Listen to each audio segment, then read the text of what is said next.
శ్రీమంతుడి కథ కాపీ అంటూ శరత్ చంద్ర వేసిన కేసు ఏళ్లకేలుగా కోర్టులో సాగటం కాదు, కొరటాల శివ మెడకు గట్టిగానే చుట్టుకుందంటున్నారు. అయితే ఆ కథకి తమ సినిమాకు పోలిక లేదంటూ శ్రీమంతుడి టీం వివరించబోయింది. కోర్టులో కేసులు నడుస్తుంది కాబట్టి అప్పుడే ఓ నిర్ధారణకు రాకండని విజ్ఞప్తి చేసింది. అంతవరకు ఓకే, కానీ కొరటాల శివ కోర్టు బయట చేసే ప్రయత్నాలు బెడ్సి కొట్టుండడంతో ఈ మొత్తం సీన్ దేవర మూవీనే ముంచేలా ఉందనే కొత్త వాదన మొదలైంది. అదేంటో చూసేయండి.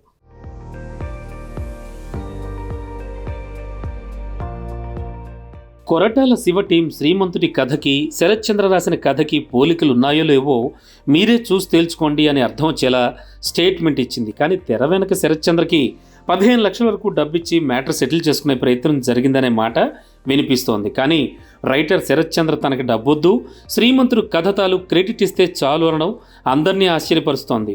ఎప్పుడూ రిలీజ్ అయిన మూవీకి ఇప్పుడు క్రెడిట్ ఇస్తే పెద్దగా ప్రయోజనం ఏమి ఉండదు కదా.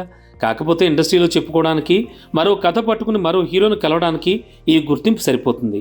ఆ గుర్తింపు ఈ పాటికి వచ్చింది కాబట్టి శరత్ చంద్ర కొరటాల శివ ఆఫర్కు ఒప్పుకుంటే పెద్ద మొత్తంగా డబ్బు రావచ్చు అంటున్నారు. కానీ ఈ రైటర్ అందుకు నో అనడంతో కొరటాల శివకి కష్టాలు తప్పేలేవు.